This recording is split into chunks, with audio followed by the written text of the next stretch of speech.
Hello বন্ধুরা, আশা করি সকালে ভালো আছেন। যা গরম পড়েছে তাতে এই রেসিপিটা কিন্তু একেবারে উপযুক্ত রেসিপি। গরমের দুপুরে গরম ভাতের সাথে এই রেসিপিটা থাকলে আর কিচ্ছুর দরকার নেই। আমার মা কিন্তু প্রায় সময় গরমকালে এই রেসিপিটা আমাদের ছোটোবেলায় বানিয়ে খাওয়াতেন, আর এত টেস্টি না। চলুন তাহলে আজকে বানিয়ে ফেলি। ঝিঙে নিয়ে নিয়েছি 1 কেজি মতন। ঝিঙেগুলোকে জল দিয়ে খুব ভালো করে পরিষ্কার করে ধুয়ে নিচ্ছি।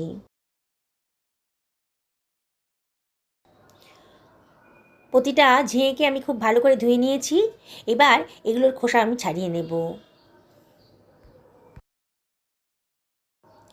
বোটার দিকের অংশটা আর মাথার দিকের অংশটা কেটে বাদ দিয়ে দেব, আর খোসাগুলোকে আমি কেটে নেব। পুরো পুরো খোসা কাটবো না, অল্প অল্প করে খোসা রেখে দেব, তাহলে কিন্তু বেশি টেস্টি হবে। এইভাবে ঝিঙেগুলো আমি কেটে নিলাম। এবার ঝিঙেগুলোকে আমি লম্বা লম্বা পাতলা পাতলা করে কেটে নিচ্ছি। সে আপনাদের ইচ্ছা মতো আপনারা যেমন খুশি কাটতে পারেন। আমি আজকে এইভাবেই কাটলাম।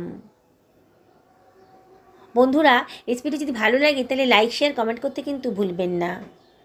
অসম্ভব টেস্টি, আর বানানোটা একেবারে সোজা।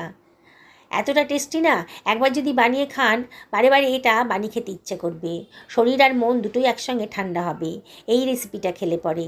সমস্ত ঝিঙেগুলো আমার কাটা হয়ে গেছে, সরিয়ে রাখলাম। আমি একটা মিক্সার গ্রাইন্ডারের ভেতর 1 টেবিল চামচ গোটা জিরে, 1 টেবিল চামচ সাদা সর্ষে আর 1 টেবিল চামচ পোস্ত দিয়ে দিলাম। আর এর ভেতর দিয়ে দিচ্ছি 1/2 টেবিল চামচ লবণ। লবণ দিয়ে এটাকে গ্রাইন্ড করে নেব। আপনারা ইচ্ছে করলে শিলপাটাতে ওটা করে নিতে পারেন। দেখুন সুন্দরভাবে গ্রাইন্ডটা হয়ে গেছে। এইবারে আমি এর ভেতরে দিয়ে দিচ্ছি 1 ইঞ্চি পরিমাণ আদা কুচি। কতগুলো কাঁচা লঙ্কাকেও ভেঙে দিয়ে দিলাম। লঙ্কাটা নিজেদের পছন্দ মতো দেবেন, খুব সুন্দর একটা ফ্লেভার আসবে লঙ্কার জন্যে। 2 টেবিল চামচ জলও দিয়ে দিলাম, দিয়ে আবারও এটাকে গ্রাইন্ড করে নিচ্ছি। দেখুন কত সুন্দর একটা স্মুথ পেস্ট তৈরি হয়ে গেল। এবার এটাকে অন্য একটা পাত্রের ভেতর রেখে দিলাম। আমি 1 বাটি পরিমাণ ছোলার ডাল রাতে ভিজিয়ে রেখেছিলাম। ডালটা দেখুন এই 7 থেকে 8 ঘন্টা ভিজানো ছিল জলে, বেশ নরম হয়ে গেছে, আঙুল দিয়ে কাটতে পারছি আমি। এইবার কিছুটা পরিমাণ ডাল আমি মিক্সার গ্রাইন্ডারের ভেতর নিয়ে নিলাম। ডালটাকে আমি গ্রাইন্ড করে নেব। একবারে পুরো ডালটা করতে পারবো না গ্রাইন্ড, তাই অল্প অল্প ব্যাচে ব্যাচে করতে হবে। এবার এর ভেতর দিয়ে দিচ্ছি খানিকটা কুচনো আদা, 2খানা কাঁচা লঙ্কাও এর ভেতরে দিয়ে দিচ্ছি।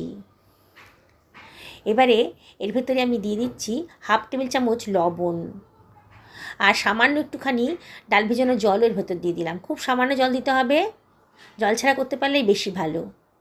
দেখুন কত সুন্দর একটা স্মুথ পেস্ট তৈরি হয়ে গেল। এইভাবে আমি বাকি ডালটাও একইভাবে পেস্ট বানিয়ে নেব। একসঙ্গে মিশিয়ে দিলাম দুটো ডালকেই, মানে 2 ব্যাচে করেছিলাম আর কি, ডালটা বেটেছিলাম। পুরো একটা বাটির ভেতর রেখে দিলাম। এর ভেতরে দিয়ে দিচ্ছি সামান্য একটুখানি 1/2 টেবিল চামচ মতো গোটা জিরে, 1/2 টেবিল চামচ মতো কালো জিরে দিয়ে খুব ভালো করে এটাকে ফেটিয়ে নেব। নুন তো আগে থেকেই দেওয়া ছিল, তাই নুন দেওয়ার আর প্রয়োজন হবে না। খুব ভালো করে এটাকে মিনিট 2-3 ভালো করে ফেটিয়ে নিতে হবে। যত ভালো করে ফেটাবেন ততই কিন্তু টেস্টি হবে। দেখুন খুব ভালো করে ফেটানো হয়ে গেছে। একটা কড়াই গরম করতে দিয়ে দিয়েছি। কড়াইয়ের ভেতরে আমি 1.5 টেবিল চামচ সর্ষের তেল গরম করে নিলাম। 1/2 টেবিল চামচ কালো জিরে দিয়ে দিলাম। গ্যাসের ফ্লেমটা লোতে রেখেছি। কতগুলো চিড়ে রাখা কাঁচা পাকা লঙ্কাও দিয়ে দিলাম। খুব সুন্দর একটা গন্ধ বেরোচ্ছে। সামান্য একটু লবণও দিয়ে দিলাম, তাহলে তেলটা আর ছিটকাবে না। এবার সব কিছু খুব ভালো করে মিশিয়ে নিচ্ছি। এবার আমি এর ভেতরে দিয়ে দিচ্ছি একটা টমেটোকে কুচি করে কেটে রেখেছিলাম, দিয়ে দিলাম। আর দিয়ে দিচ্ছি কেটে রাখা ঝিঙেটা। এবারে সব কিছু খুব ভালো করে মিশিয়ে নিচ্ছি। গ্যাসের ফ্লেমটা এই সময় হাইতে রেখেছি, আর অনবরত কিন্তু নাড়তে হবে যাতে ঝিঙের কাঁচা ভাবটা একেবারে চলে যায়। যেসব বন্ধুরা রেসিপিটা দেখছেন অথচ এখনও আমাকে সাবস্ক্রাইব করেননি, তাদের কাছে আমি একান্ত রিকোয়েস্ট করব আমার চ্যানেলটা সাবস্ক্রাইব করার জন্যে। পাশে থাকা বেল আইকনটা অবশ্যই ক্লিক করে দেবেন, তাহলে আমার রান্নার নোটিফিকেশানটা আপনারা চটজলদি পেয়ে যাবেন। মিনিট 2 এটাকে হাই ফ্লেমে একটু নাড়াচাড়া করে নেব।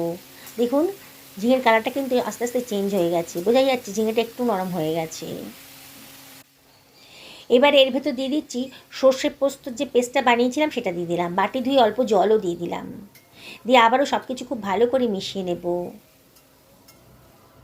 অসম্ভব টেস্টি রেসিপি আজকে তৈরি হতে চলেছে। একবার যদি খান না গরম ভাতের সাথে, দেখবেন বারে বারে কিন্তু এটা বানিয়ে খেতে ইচ্ছা করছে আপনাদের। যেসব বন্ধুরা ফেসবুক থেকে রেসিপিটা দেখছেন তাদেরকে আমি রিকোয়েস্ট করব আমার পেজটা ফলো করার জন্যে। আরও মিনিট খানেক ভালো করে নাড়াচাড়া করে নিলাম। এবারে আবারও 1 বাটি পরিমাণ জল দিয়ে দিলাম। আজকে এই রান্নাটা কিন্তু একটু পাতলা পাতলা হবে, তাহলেই খেতে ভালো লাগবে। আপনারা তো ঝিঙে নানান ধরনের রেসিপি খেয়েছেন, আজকে ঝিঙে দিয়ে ছোলার ডালের জল বড়া রেসিপিটা খেয়ে দেখুন। বললাম তো এটা অনেক পুরনো রেসিপি। যে আমার ডালটা তো খুব ভালো করে ফাটানো হয়ে গেছিলো। এবার ডাল থেকে খানিকটা পরিমাণ ব্যাটার নিয়ে আমি এই গরম ঝোলের ভেতর দিয়ে দিচ্ছি। একেবারে ফুটন্ত অবস্থায় কিন্তু দিতে হবে। দেখুন আমি কীভাবে দিলাম। এইভাবেই রেসিপিটা কিন্তু বানাতে হবে। একবার যে দেখবে না সেই কিন্তু অনায়াসে এটা বানিয়ে ফেলতে পারবেন। কোনো নাড়াচাড়া করতে হবে না, ঢাকা দিয়ে মিনিট খানেক রান্না করে নেব। দেখুন আমার গ্রেভিটা কিন্তু ফুটতে শুরু করে দিয়েছে। প্রথমে এই খুন্তি দিয়ে নাড়াচাড়া করব না, কড়াইটা সাঁড়াশে দিয়ে একটু নাড়াচাড়া করে দিচ্ছি। ডালের বড়াগুলো কিন্তু নাহলে ভেঙে যেতে পারে। প্রথমে এই খুন্তি দিয়ে নাড়াবেন না। এইভাবে আরও মিনিট 2 আমি এটাকে সেদ্ধ হতে দেব। 2 মিনিট বাদে হালকা হাতে খুন্তি দিয়ে একটু নাড়াচাড়া করে দিচ্ছি। দেখুন কীভাবে বানাচ্ছি, এত টেস্টি না, খুব অল্প তেল মশলার মধ্যেই কিন্তু এটা তৈরি হয়ে যায়। বড়া ভাজতে গেলে অনেক তেল লাগে, এইভাবে বানালে খুব অল্প তেলের মধ্যেই কিন্তু দারুণ স্বাদের একটা রেসিপি আপনারা তৈরি করে ফেলতে পারেন। হালকা হাতে একটু নাড়াচাড়া করে দিচ্ছি। গ্যাসের ফ্লেমটা এবার মিডিয়াম টু হাইতে রেখেছি। আবার একটু সেদ্ধ হতে দিতে হবে। আবার একটু জল ঢেলে দিলাম। ঝোলের পরিমাণটা একটু কমে গেছিলো। বললামই তো আজকে একটু পাতলা রান্না হবে। ঢাকা দিয়ে আরও মিনিট 5 এটাকে রান্না করে নেব। 5 মিনিট বাদে আবার একটু নাড়াচাড়া করে দিচ্ছি। ঝিঙেটা কিন্তু সেদ্ধ হয়ে গেছে, একটু চেক করে দেখলাম। দেখুন বন্ধুরা কত সুন্দর একটা রেসিপি আজকে তৈরি হয়ে গেল। ভীষণই টেস্টি।